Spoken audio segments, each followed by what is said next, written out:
akkam nagaa jirtu yaa ummata bal'aa galata waaqayyoo kan wal geenye har'a nagayaa fayyumaa hundumti keessanii dhaabbanni Right to Play waa qopheesse sila dhageessanii hamilee keessan ta'ee ijaan yoo laaltanii waltajjii tanarratti ammuma argitanii yoo kolfuu baattanis xiqqoon saaqattanii nagaa waliin jenna yoo walitti dhufnellee akkam jirtan jenna harka wal qabanne nagaa waaqaallee hin daganne maqaan koo Dibooraa Kasaawuniin jedhama mana barumsaa Dhankaakaa lakkoofsa tokkorraa. Ani immoo maqaan koo Siifan Qorchoon jedhama mana barnootaa Dhankaakaa sadarkaa tokkorraa hin dhufe. Egaa sagantaan keenya har'aa akka ibsutti International Day of Play. Egaa International Day of Play ergaa mataa isaa fi kaayyoo mataa isaa kan qabudha. Kaayyoon isaa qaamonni hunduu akka keessatti hirmaatanii taphataniif kan gargaarudha. Qaamonni hundumtuu yeroo jennu immoo kanneen akka ijoollee, nama guddaa, daa'imman, wallaalaa yookaan beekaa, qaama miidhamaa fi lubbu qabeeyyii hundumaa kan of keessatti hammachuun hirmaachisuudha jechuudha. Dibooraan kan jette irratti dabaluudhaaf jecha kaayyoon International Day of Play bashannansiisaa, bohaarsaa, taphsiisaa ittiin bohaarsuuf yoo ta'u, dhaabbanni Right to Play kaayyoo kana irratti bu'uura godhachuun manneen barnootaa hunda keessatti mala tapha kanaan fayyadamuun qaamota hundaa hirmaachisuun barsiisaa tureera. Mee kanaaf al tokko dhaabbata Right to Play nu galateeffadha. Kana malees dhaabbanni Right to Play deeggarsa adda addaa nuuf taasisaa tureera. Isaan keessaa muraasni leenjii garaagaraa barattootaa fi barsiisotaaf kennaa tureera. Meeshaalee taphaaf barbaachisan guutuudhaan, kitaabolee sheekoo adda addaa nuuf kennuudhaan, faasiliiteetaroota ammoo meeshaalee barnootaaf barbaachisan guutuu fi kanneen kana fakkaataniin deeggarsa guddaa nuuf taasiseera jechuudha. Akkuma barattuun Siifan ibsiteetti dhaabbanni Right to Play kun mana barnootaa garaagaraa hundeessuudhaan isaaniif immoo wanta barbaachisu guutuudhaan fi barattoonni kunneen immoo dubbisuu fi barreessuu irratti akka muuxannoo qabaatan gargaareera jechuudha. International Day of Play kana irratti hundaa'uudhaan gaaffii fi deebii anaa fi Siifan gidduutti xiqqoo gaaffii fi deebii ni gaggeessina. Gaaffii fi deebiin kunis ammoo isheen na gaafatte ani immoo nan deebisa. Kunis ammoo tapha kana irratti kan hundaa'edha jechuudha. Gaaffiin inni tokkoffaa tapha jechuun maal jechuudha kan jedhu. Tapha jechuun maal jechuudha kan jedhudhaa fi taphni kan ijoolleen ittiin bashannanan walumaa galatti dalagaa daa'immanii isa bu'uuraati jechuudha. Gaaffiin kiyya inni lammaffaan immoo tapha eenyutu taphata kan jedhudha. Tapha kana immoo eenyutu taphata kan jedhudhaaf daa'imman, dargaggoota, shamarran, haawwota, maanguddootaa fi bineensota. Walumaa galatti taphni kuni dalagaa bu'uuraa dhala namaarraa kaasee haga bineensotaatti kan jirudha jechuudha. Ishi taphni kun akka mijatuuf meeshaalee handhuura dubbisaa keessatti guutuuf meeshaalee alatti ittiin taphatan kanneen akka kubbaa, haada irratti utaalanii fi kanneen kana fakkaataniin guuttachuudhaan jechuudha. Egaa akkuma isheen jette ibsuudhaaf immoo egaa dhaabbanni Right to Play kun manneen barnootaa garaagaraa hundeessuudhaan gargaaraa tureera jennee jiru. Egaa bara hundeeffama isaarraa yeroo kaan immoo dhaabbanni Right to Play kun barri hundeeffama isaa bara 2013 yeroo ta'u baay'ina mana barnootaa 36 akkasumas immoo handhuura dubbisaa 14 hundeesseera. Akkasumas daree yookaan qophaa'ina mana barnootaa hunda 36 keessatti deeggaruun meeshaalee adda addaa kennaa ture. Meeshaalee kanneen akka outdoor play, sport kit gara 280 ta'u gumaachuun ittiin gargaaramaa turaniiru manneen barnootaa hedduun jechuudha. Nuti ammoo akka daa'imman ittiin sammuu dadhabee taphaan bohaarsan taphni ittiin taphatamee ture qabiyyee barnootaa ittiin gonfannee jirra. Qabxiin barattootaa ammoo ittiin fooyyeffannee jirra. Ga'umsa barattootaa ammoo ittiin gonfannee jirra jechuudha. Akkuma isheen ibsite qabxii irratti immoo dhaabbanni Right to Play kun akkuma duratti deeggarsoota garaagaraa godheera. Deeggarsoota kana irratti hundaa'uudhaanis immoo barattoonni qabxii isaan irratti fooyya'insa guddaa akka fidan isaan gargaareera. In general, play is an universal idea across culture. All people engage in some form of play. Play is a fun and enjoyable activity that has many characteristics including being finally chosen actively engaged, meaningful and fostering imagination in players. Dhaggeeffataniif galatoommaa. Akkam jirtu ijoollee nagaa keessanii bakka guyyaa tapha addunyaa kan bara kanaa nagaan ittiin isin ga'e. Guyyaan har'aa tapha addunyaa jedhamuun kan kabajamaa jiru yoo ta'u barattoonni mana barumsaa dhufuudhaan akkasumas immoo dhaabbanni Right to Play jedhamu taphoota gosa garaagaraa qopheessuun as cinaa kootti akkuma ilaalaa jirtan taphoota gosa garaagaraa taphachuuf barattoonni mana barumsaarraa dhufaniiru. Namoonni guddaan hin taphatu, ijoolleen hin taphatu. Kanaaf taphi maaliif taphatama? Faayidaan taphaa maalidha? Taphi immoo maal faatu jira? Maal faa beektu meessin tapha? Tapha gosa garaagaraatu jira mitire. Taphaan herreega barachuun hin danda'ama. naannoo ofii barachuun hin danda'ama. Taphaan wantoota garaagaraa ittiin beekuun hin danda'amu. Taphii hojii ijoollee isa bu'uuraalee keessaa isa tokko yoo ta'u, taphaan immoo barnoota gosa garaagaraa daa'imman argachuu danda'u. Guyyaa har'aa guyyaa tapha daa'imman sababeeffachuudhaan taphoota gosa garaagaraa taphanna. Isinis hamma xumuraatti nu waliin turaa, waliin bashannanaa, waliin taphannaa, nu faana bu'aa. Kam jirtu? Nagaadha. Nagaa keessanii? Bagattiin siin ga'ee? Baga waliin nu ga'e. Hayyee. Mee taphni nuti taphachuuf deemnu kun maal jedhama? Maqaa keessanis asumaan ijoolleetti nu himtanii? Duraan dursee maqaan koo barsiistuu Sannaayitti Akkaan jedhama. Mana barumsaa Gubasaayee sadarkaa tokkoffaarraan dhufee guyyaa har'aa kana guyyaa tapha daa'imman addunyaa. Akkuma argitan duuba keenya miseensi hedduun jiru taphachuudhaaf hamila'anii qophaa'anii nu eeggachaa jiru waan ta'eedhaaf gara taphaatti darbinaa nu faana ta'a. Akkam jirtu mee? Nagaa keessanii? Baga nagaan dhuftan, baga geessan jechuun barbaada. Walumaan bakka keenya? Amma gaa kanatti taansuudhaan tapha taphanna jechaadha. Tapha taphachuu keenyaan dura dhaabannee jira mitiire qaama ho'ifanna jechaadha. Mee hundi keessan achi garagala al tokko. Achi garagala. Akkuma argamu namni hunduu maal qabaa? Eegee qabaa jechaadha. Kanaafuu isheen illee godhattee jirti jechaadha. Atis qophooftee taphachuudhaaf? Sirriitti. Hin Garuu taphan. taphni kuni maal jedhama maqaan isaa hin barre? Taphni kuni tapha uummoon maal baatti jedhu hin beektu ta'uu danda'a. Tapha naannoo keenya, taphiisa naannoo keenyaati jechaadha. Raayittuu Pileey taphoota hedduu nu leenjisaa ture mitiire amma immoo mee tapha naannoo keenya tapha taphannee beennu irra deebinee taphanna jechaadha. Isa duraan taphanne irra deebinee yaadannaa jechaadha. Kanaafuu gaa namni hunduu maal qabaa? Eegee qabaa jechaadha. Qaama keenya ho'ifanna jechaadha. Qaamni nuti ittiin ho'ifannu eegee olirraa buqqisuudhaan ho'ifanna. Eegee yeroo olirraa buqqistan keessan eeggadha. Kan namaa immoo buqqisaa jechaadha. Qophooftaniittu? Tokko, lama, sadi jalqaba.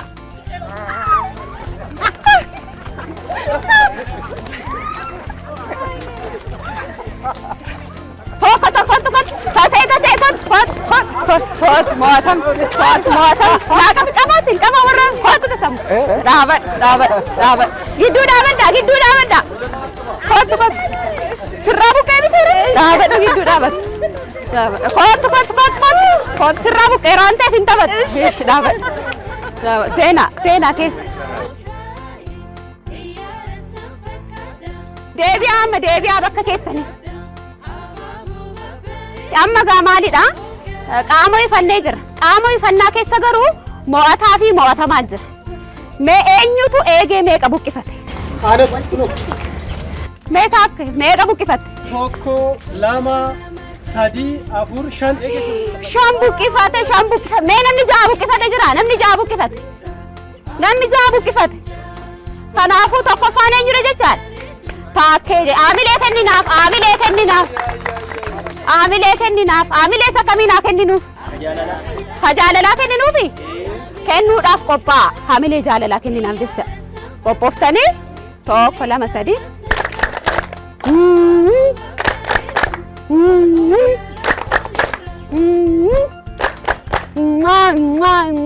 Fudhattee? Baay'ee gaarii. Amma gara maalitti deemna? Gara taphaatti deema jechaadha. Taphni keenya maal isiniin jedheerra? Uummoon maal baatti? Haamtuudhaaf qarabaa. Morma ishee gaafan jedhu shaaf jettu. Morma kee gaafan jedhu shaaf jette taanaan as keessaa warri naa eegan jiru barattoota kee keessaa Garramoo, Ermiyaas, Kottasis naa eegdu jechaadha. Warra shaaf of godhe jechaadha. Gidduu seentu waan ta'eef dhaabadhaati naa eegaa asuma dhaabadhaati. Uummoon maal baatti? Haamtuuf qarabaa jedha. Uummoon maal baatti? Morma kee. Morma ishee. Morma kee. Morma kee.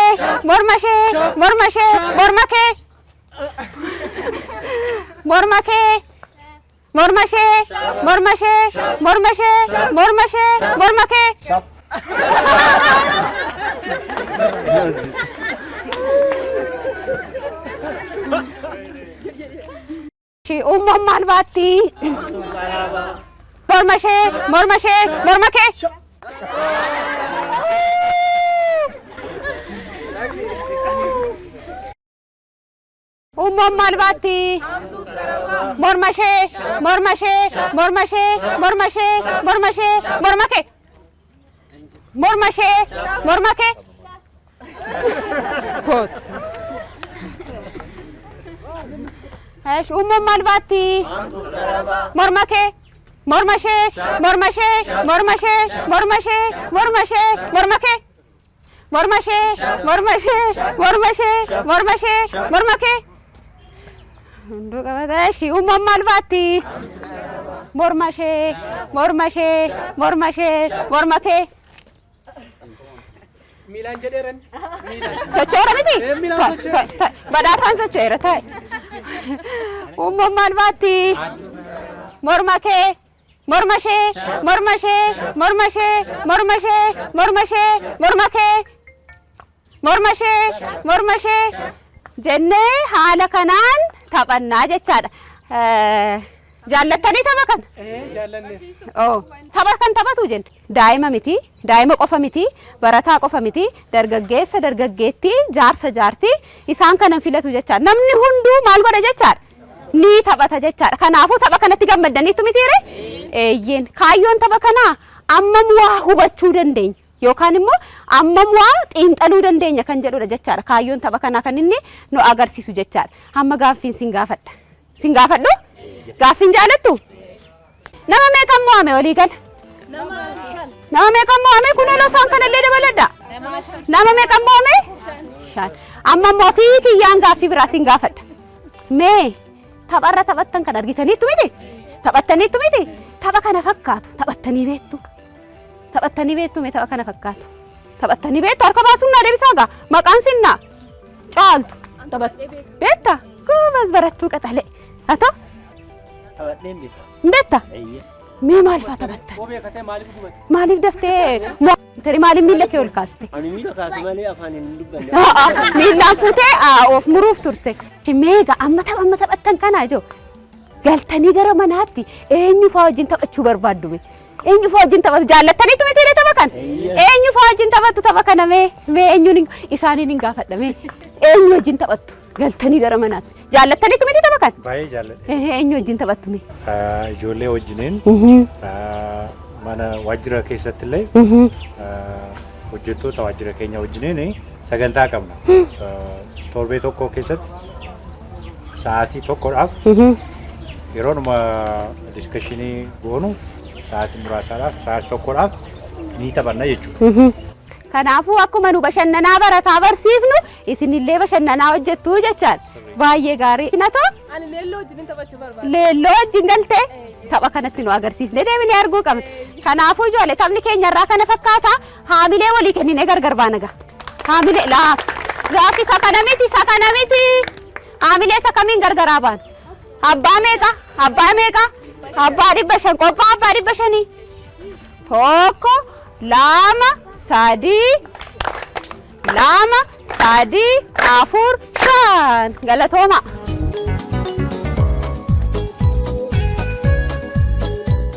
Birroo bareedu torban qaba fakkaayoo baay'inaa jaatu hafa simbirroo bareedu ja'an qaba takka barrisnaa meeqatu hafa shantu hafa simbirroo bareedu shanan qaba takka barrisnaa meeqatu hafa afurtu hafa simbirroo bareedu afuran qaba takka barrisnaa meeqatu hafa sadiitu hafa simbirroo bareedu sadiin qaba takka barrisnaan meeqatu hafa lamatu hafa simbirroo bareedu lamanan qaba tokko barrisnaan meeqatu hafa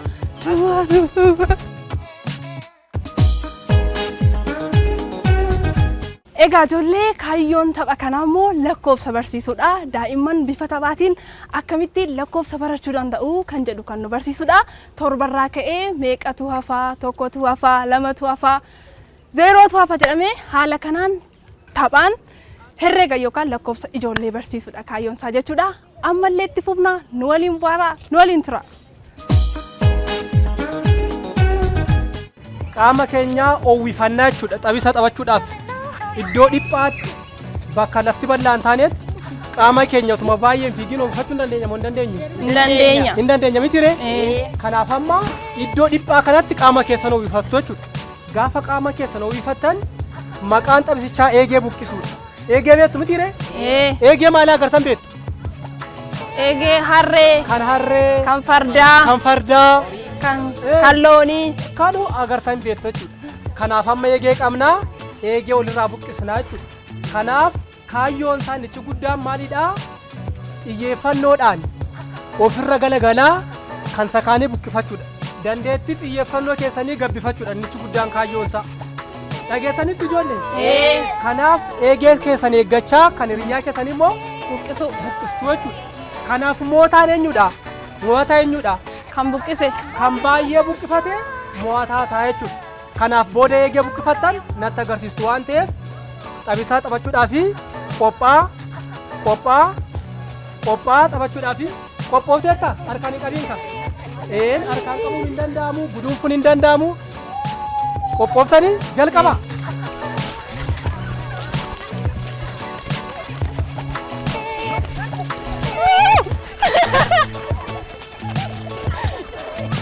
An tokkoyyuu hin arganne.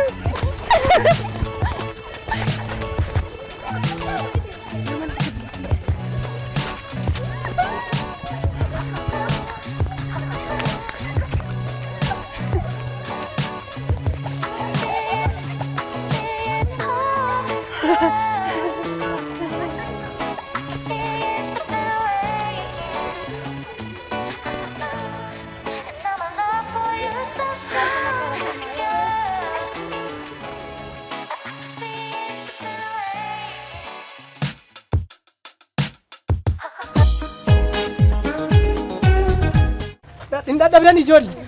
Lakki. Dadhabdanitti sunoo ilaa akkasin argantan. Ilaali. Dadhabdan miti. Eewudha kan baay'ee buqqifate na agarsiisu. Meeqa buqqifate? Sannaayitiif mana barumsa eessarraati?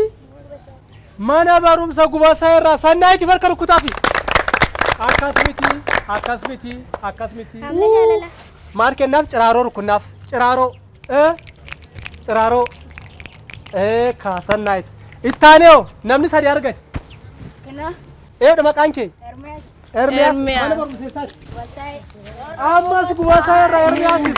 Ciraaroo. Namni lama argatee eessa? Tokko, lama, sadi, afur, shan. Maqaan kee? Tolaa. Atoo? Hundaa'ooli. Kan kee? Yaanneerraa. Kan kee? Maskaramis sadii buqqaafatteetti baay'ee galatooma. Isaan kanaafis bakka tokkotti ciraaroo. Mee warri homaan buqqaafatiin? Kan homaan argatiin? Maaliif immoo ati maaliif hin buqqaafatiin? Xiyyeeffannoo kootu kan nama ari'u sana fudhachuudhaaf nama biraatu na harka badhate. Kanaaf iddoo xiyyeeffannoo gaarii hin qabuun ture gidduu galee waan tureefi namatti narraa buqqaafata malee namarraa buqqifachuu hin dandeenye. Atoo maaliif? Anis akkasuma yoo xiyyeeffannoo dhabuurraan kan ka'e kan nama buqqisuuf malee kan ofii kiyyaan eeggannedha. Baay'ee ajaa'iba. Kanaaf ijoollee waan tokko gaafa raawwannu hojii dalagnu hundumaaf maaltu barbaachisaadha? Xiyyeeffannoo ida'uu saffisa. Saffisnis barbaachisaadha. Saffisa. Galatoomaa.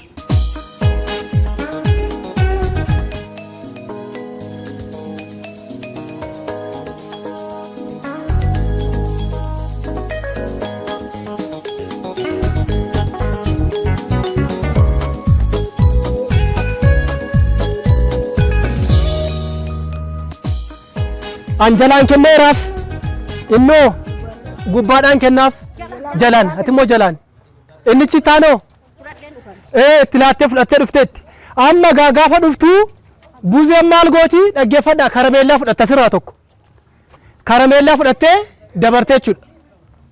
Kanaaf oo daddiftanii fixan hundi keessan karameellaa argattu.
olaanaadha.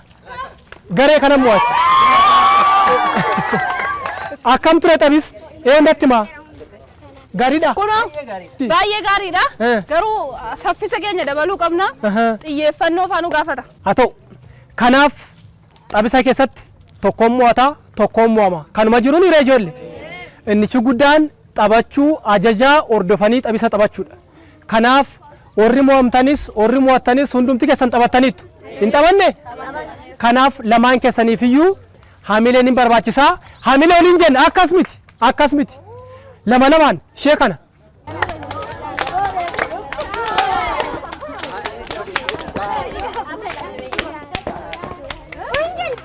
Indoom ijoollee zoom daadaa taphanna. Mee lama lamaan fida kunoo.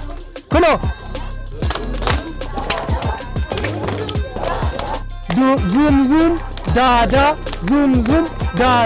zoom daadaa. Eko.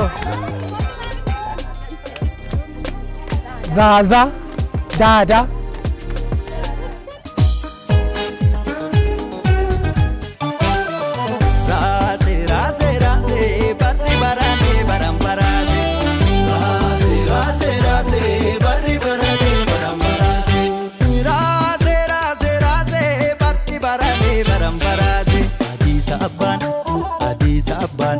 Shaggar baana kaata maleen kaata dhugaan dhiigaa kun nama maraacha. Shaggar baana kaata maleen kaata dhugaan dhiigaa kun nama maraacha. Darbee laala. Latta qayyamtee laata. Darbee laala. Kokkortaa balaa baata. Darbee laala. Eenyutu sarmee baata. Darbee laala. Barris bara fakkaata. Darbee laala. Kan falfaluun furmaatu. Darbee laala. Barraa qabarii raasa. Sagaltama garbaa guusa waan falu cubbuu guusa hin shakkine moo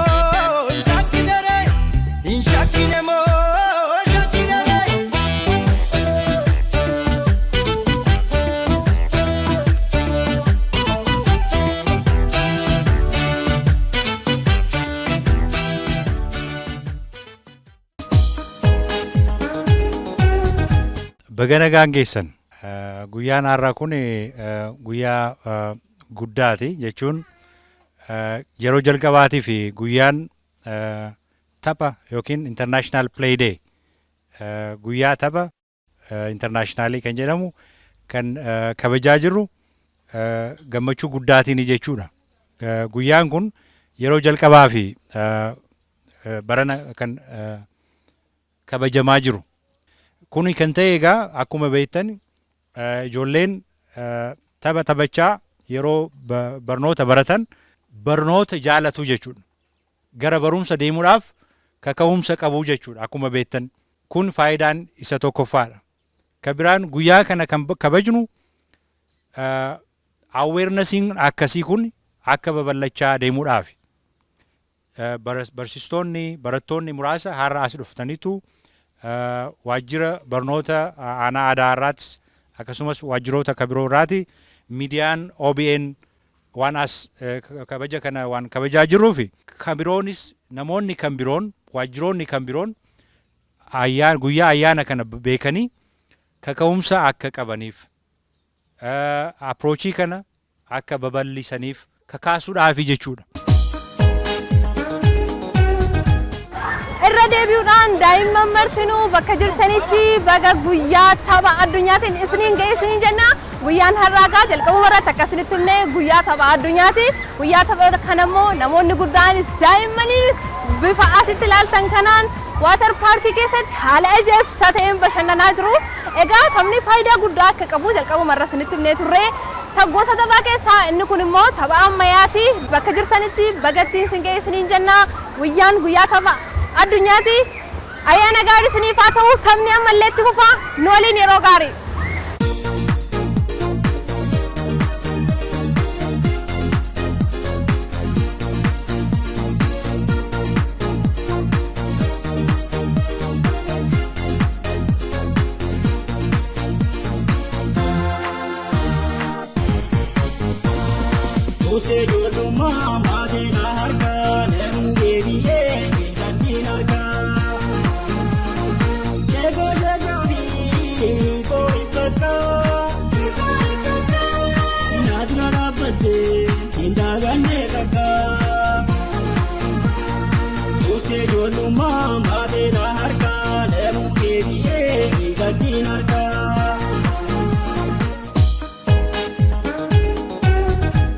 maqaan koo Taakkala jedhama. Right to play keessatti project coordinator ta'een aadaa project irratti hojjechaa jira. Yeroo dheeraa play based learning approach yookaan bifa taphaatiin barsiisuudhaaf barachuu kan jedhu kanarratti akka tiyootiitti illee hojii baay'ee hojjechaa turreerra. Kanaaf olumaa galaa taphisni maali kan jedhu irratti ibsa gabaabaa laachuudhaaf barbaachisee taphisni afaan addunyaati. Taphisa gaafa jennu kan daa'immanii duwwaa goonee fudhanna guyyaa baay'ee. Taphisni kan hundumaati. Ilmi namaa sadarkaa kamittiyyuu taphachuun isaaf hin barbaachisaa. Gaafa ijoollummaa ofii, gaafa guddinaa, gaafa dargaggummaa ofii isteejii darbu keessa hundumaa keessattiyyuu ilmi namaa taphachuun isaaf barbaachisaadha. Bifuma kanaan right to play addunyaa kanarratti guyyaarraa guyyaa taphisaa jedhee kabajaa jira. Innis maaliif guyyaan addunyaa kun guyyaan taphisaa kun akka addunyaatti yeroo jalqabaatiif barana Juun 11 akka faranjootaatti jechuudha. Jalqabamee jira. Kana keessaa dhaabbanni keenya right to play initiative kana fudhatee akka Itoophiyaatti nus har'a aanaa aadaa bulchiisa magaalaa Bishooftuu kanaaf gaa maaliif barbaachisa jennee taphisni ijoolleen keessumaati mana barumsaatti qaamaan akka isaan guutuu ta'anii guddatan jabina qaamaatiif isaan barbaachisa. Jabina qaamaa duwwaa mootuu hin ta'in hawaasummaa isaanii cimsachuudhaaf baay'ee barbaachisaadha. Yeroo kana mana barumsaatti ijoolleen walitti bu'uu iddoo garaagaraatti bakka garaagaraatti daa'imman ol loluu rakkoo kana maqsuudhaaf garuu furmaanni guddaan furmaanni tokkoof tokko bifa taphaatiin barachuudhaa fi tapha inni jedhu kun qabxii murteessaadha jechuudha. Kanaaf gaa hawaasummaa ijoollee cimsuu irratti gahee guddaa bu'aa guddaa qabaachuudha taphaan barachuun. Innichi biraa xiinsammuu olii eeguudhaaf illee baay'ee faayidaa guddaa qabachuudha. Xiinsammuu olii eeguu gaafa inni tokko itti dhiibamee dhufee hiriyyaan koo haala kamiin keessa jira jedhanii hiriyyaa ofii hubatanii hiriyyaa ofii duukaa ol dubbisanii barachuudhaaf illee gargaaraa jechuudha. Aadaan tapha isaan barachuu kun iddoo hundumaatti babal'achaa akka inni deemuuf kunillee abdii guddaa qabna. Dhaabbata OBN duukaas taanee waan kana hojii guddaa hojjechaa jirra. Gara fuulduraatti illee itti fufna. Egaa bu'aan isaa baay'ee ni ibsina jennee gabaabumatti garuu kana fakkaataa fayyaa ta'a. Maqaan kiyyaa Nabiyaa Zagee jedhama. Mana barumsaa Dhankaa Kalaqosa tokko irra dhufe. Ijoollee akkam jirtu? Baga nagaan tapha ayyaana addunyaatiin isin ga'e. Taphaan wanta baay'ee barachuu dandeenya. Fakkeenyaaf herreega, afaan Oromoo qubee fi qubee walitti finnee fakkeenyaaf amma kan herreegaatiin tokkeen tokkittumaa lamee mucha eree jechaa taphachuu dandeenya. Kan amma fakkeenyaaf qubee walitti finnee jennu qubee walitti finnee sagalee uummanna sagalee jechaa ni jaaranna jechi mataa isaatiin seeraa ofii qaba lafaan yoo jabaate hiikaa jijjiirrata kottaa ni baranna barnoota afaanii osoo hin dagatiin hundumaa isaanii dheeraa fi gabaabaa hundumaa isaanii aan dubbachiftuun baan dubbifama in dubbachiftu itti fayyadamna fi kana fakkaatan jecha barnoota baay'ee argachuu dandeenya. Ijoollee naannoo keenyatti baasii osoo hin baasiin naannoo keenyatti taphoota wantoota argamuutiin tapha taphachuu ni dandeenya. Taphaan sammuu keenya bashannansiisuu ittiin bohaaruu wanta baay'ee irraa argachuu dandeenya. Ani amma fakkeenyaaf hiriyoota kiyyaa obboleewwan keenya wajjin dhokachoon an taphadhaa. Dhokachoon baasii osoo hin baasiin meeshaalee garaagaraas osoo hin fayyadamiin hiriyoota kiyya qofaan taphachuu nan danda'a jechuudha. Inni kan biraa immoo taphoota har'aa keessaa bishaan daakuu kan biraa immoo kubbaa wal jala dabarsaa karameellaa fudhachuu sun eegee buqqisuu taphoota baay'ee taphanneerra isaan suniin natti toleera. Kanaafuu baga guyyaa taphaa isin ga'e.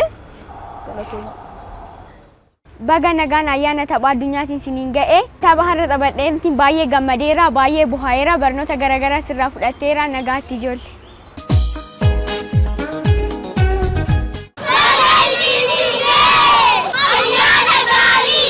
Guyyaa tapha addunyaa sababeeffachuudhaan qophii guyyaa har'aa isin biraan keenyarraa faayidaa taphaa akkasumas immoo gosoota taphaa hin beeknellee barattaniittu miti eeyyeen akka jettan shakkii hin qabnu. Egaa ijoollee baasii osoo hin baasin waanuma naannoo keessanitti argamurraa bifa salphaa ta'een tapha gosoota garaagaraa kalaqa adda addaa naannoo keessanittiin beekuuf lakkoofsa ittiin baruuf kana malees wantoota biroo ittiin beekuuf taphni faayidaa guddaa akka qabu qophii har'aarraa waa akka hubattan shakkii hin qabnu. Qophii keenya asumarratti xumurraa irra deebi'uudhaan bakka guyyaa tapha addunyaatiin isiniin gahee isiniin jennaa nagaatti.